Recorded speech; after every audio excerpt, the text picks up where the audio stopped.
محافظ ڈرامے کی آنے والی قسط کئی بڑے ٹوئسٹ لے کر آ رہی ہے۔ ایک طرف وہاب درانی اب کھل کر ندیم کا دشمن بن چکا ہے، جبکہ دوسری طرف آفتاب بھی اپنے باپ پر سے مکمل اعتماد کھو بیٹھا ہے۔ ادھر پارس اور زوار کی محبت آگے بڑھتی دکھائی دے گی، لیکن ایک بڑی غلط فہمی ان دونوں کو دور بھی کر سکتی ہے۔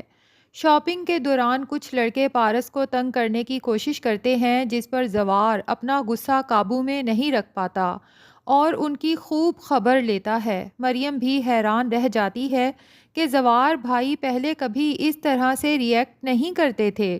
اسی واقعے کے بعد پارس سوچنے لگتی ہے کہ کیا زوار صرف اس کا باڈی گارڈ ہے، یا اس کے دل میں واقعی ہی پارس کے لیے محبت پیدا ہو چکی ہے۔ آخر کار وہ زوار سے سیدھا سوال کر لیتی ہے کہ کل وہ اس کے لیے اتنا پوزیسو کیوں ہو رہا تھا۔ پہلے تو زوار بات ٹالنے کی کوشش کرتا ہے، مگر پھر مان جاتا ہے کہ اس سے برداشت نہیں ہوتا کہ کوئی اور پارس کو دیکھے یا اس کی تعریف کرے۔ یہی اعتراف پارس کی سب سے بڑی خوشی بن جاتا ہے۔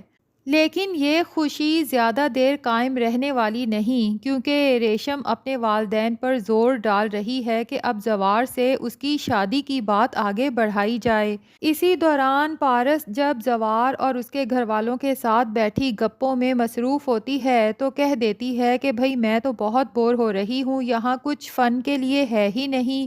تو زوار کی ماں کے منہ سے نکل جاتا ہے کہ تم کچھ دنوں میں بہت انجوائے کرنے والی ہو، کیونکہ بہت جلد زوار اور مریم کی شادی ہونے والی ہے۔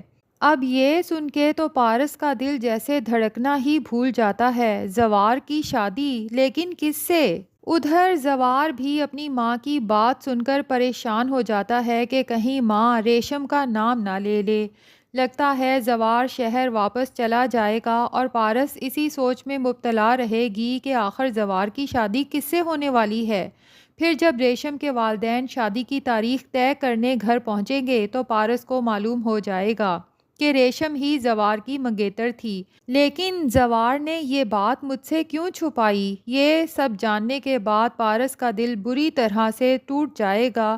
دوسری جانب اعجاز بخت زوار سے شادی کے بارے میں بات کریں گے، لیکن امکان یہی ہے کہ زوار صاف انکار کر دے گا، کیونکہ وہ ریشم نہیں بلکہ پارس سے محبت کرتا ہے۔ تاہم اعجاز بخت بھی جانتے ہیں کہ پارس دشمنوں کے نشانے پر ہے، اس لیے وہ زوار کی یہ خواہش کبھی قبول نہیں کریں گے، اور ویسے بھی وہ ریشم کے باپ کو پہلے ہی زبان دے چکے ہیں کہ ریشم ہی میرے گھر کی بہو بنے گی۔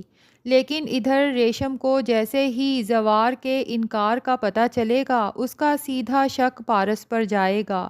عین ممکن ہے کہ وہ پارس کی حقیقت جان کر ندیم یا وہاب درانی تک یہ خبر پہنچانے کی کوشش کرے کہ پارس نہ صرف زندہ ہے بلکہ زوار کے گھر میں موجود ہے۔ اگر ریشم ایسا کرتی ہے تو صرف پارس ہی نہیں بلکہ زوار کے سب گھر والوں کی جان خطرے میں پڑ سکتی ہے۔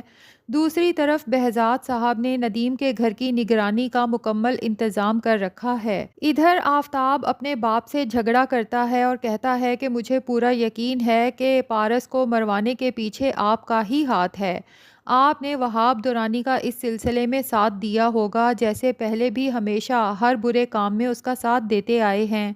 ندیم لاکھ صفائیاں دینے کی کوشش کرے گا، مگر آفتاب ایک بات سننے کو تیار نہیں۔ لیکن ناظرین، بہزاد صاحب بہت پہلے ہی وہاب درانی اور ندیم کے خلاف ایسا جال بچھا چکے ہیں کہ وہاب درانی جیسے ہی پاکستان پہنچے گا ندیم پر حملہ کرنے کے لیے، تو ندیم تو شاید جان سے چلا جائے، لیکن وہاب درانی بچ کر واپس نہیں جا پائے گا، اور اس بار غزنوی کو اسے رنگے ہاتھوں گرفتار کرنا ہی پڑے گا۔